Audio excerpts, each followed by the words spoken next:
Hey everyone, I am Nick and welcome to my review of the 75382, also known as the TIE Interceptor.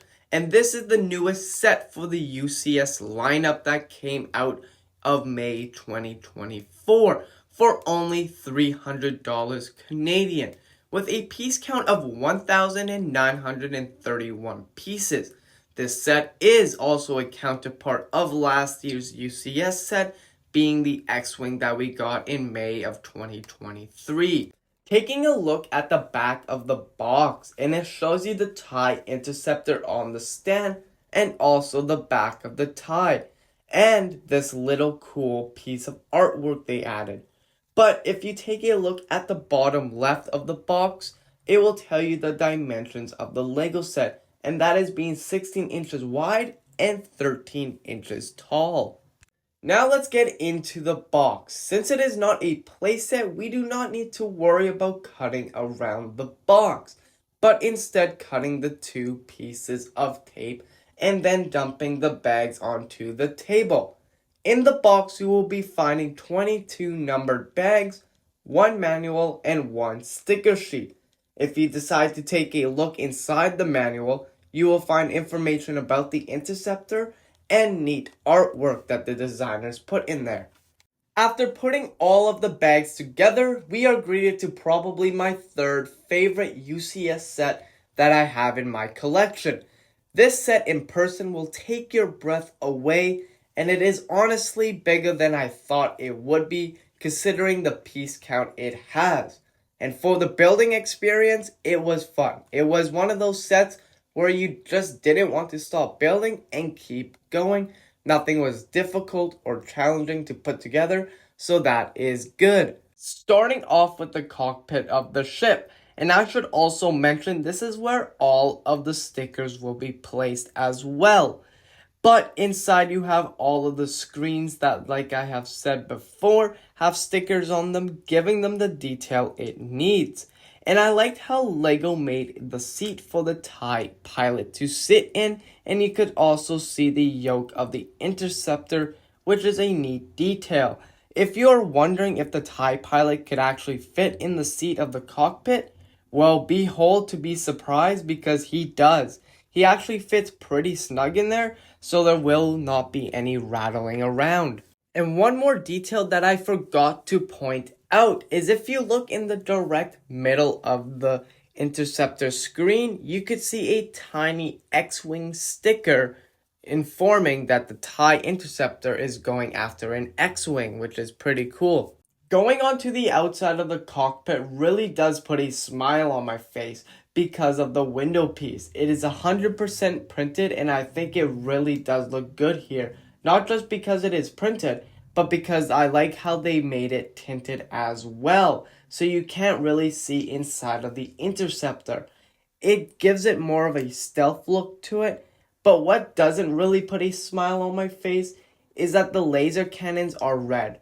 I wish they would have went for more of a green laser instead of a red one, but it doesn't bother me as much because it could be easily replaced if you so desire. Moving on to the top of the Interceptor here, and yes, again, I do have a smile on my face because the top dome piece is again 100% printed. It really makes you think why they couldn't print pieces like this for the Venator, but like I was saying, the dome piece is printed and it just looks really good. Moving on down, you are greeted to the thrusters of the Interceptor, and I really love how Lego made it feel like this ship could just take off at any time it wants to. I like how all the pieces to make the thrusters are more on an angle than just a couple of circle pieces stacked up onto each other. And overall, the back looks good and the detailing on the ship is also good.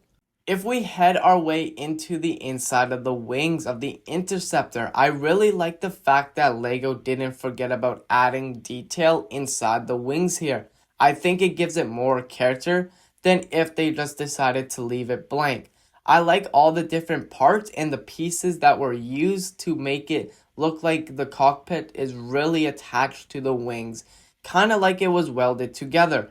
And since we are at this part of the Interceptor, I will say that the way LEGO made the arches connect to the wings is really satisfying to look at. And now time for the best part about the whole TIE Interceptor, and that is the wings. They look absolutely incredible. The size of them are amazing.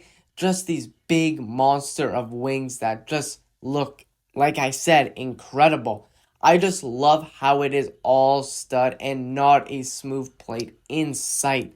It looks way better like this than if it was all smooth plates, so I'm glad that LEGO went this way, giving it more like a 2000s vibe when the first UCS TIE Interceptor came out and starting the UCS train. But I should say, it is not all studs. There are some details into the wing that I appreciate, and that is being in the middle part of the wings here. And it looks really good. They're not overdoing it, nor they're not underdoing it. It's just keeping it nice and simple. And I like that. LEGO used these shovel pieces to make it more accurate, and at the same time making it look really good.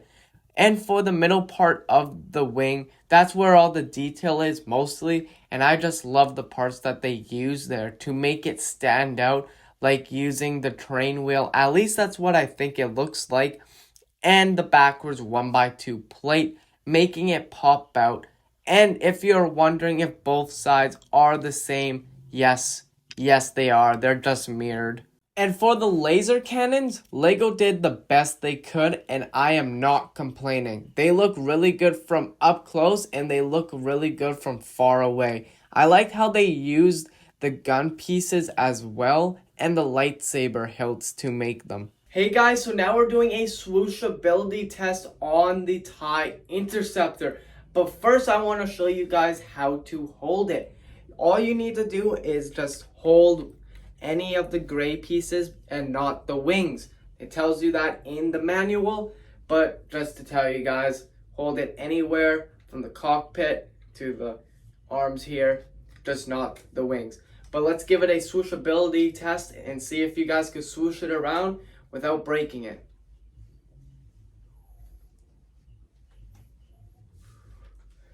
So far it's pretty stern, nothing's shaking, nothing's rattling, so that's a good sign. Let's go fire up some X-Wings. Pew, pew, pew, pew, pew, pew, pew, pew, pew, pew, pew, pew, pew, pew, pew. Hey guys, I think it is pretty swooshability. It is pretty light. Like it's like I could hold it with one hand, no problem. It's not even heavy. Like it might be like 10 pounds. This thing is really light, very swooshable. It's pretty fun to swoosh around actually. Like it's because it's so light and it looks so cool. But yeah, it could swoosh around without it falling apart. So there you guys go. When you build the TIE Interceptor, you get a display plaque. But this one is different from the other UCS sets that have display plaques. And that is being the other display plaques are more of a matte finish. But for the Interceptor, it is more of a gloss finish. And I do not like that because it leaves fingerprints and smudges. And unfortunately, it came smudged, and there is not much you could do about it because you can't wipe it off. And also in this set, you get one minifigure, and that is being the TIE Pilot. And this is an exclusive minifigure for this set only. Will that be true? I do not know. But what I do know is this is the best version of the TIE Pilot that we ever had. It has really good torso and leg printing. It also has arm printing. And for my favorite print, the helmet. I mean, they did the prints perfect for the helmet, and I love it. It has a printed vent piece in the front, and it looks amazing. And it has prints where the tubes would be for the TIE Pilot. This is honestly a 10 out of 10 minifigure in my books. In this set, you also get a mouse droid. And to be honest, it is a good little build for a mouse droid. I don't know what else to say about it, only that it is a good little side build for the Interceptor. Or would it be classified as a buildable character? I don't know. And that will be my review of the 75382 TIE Interceptor. If you guys like what you see and want to see more videos like this, just hit one of the videos on the end screen card now. But anyways guys, peace out.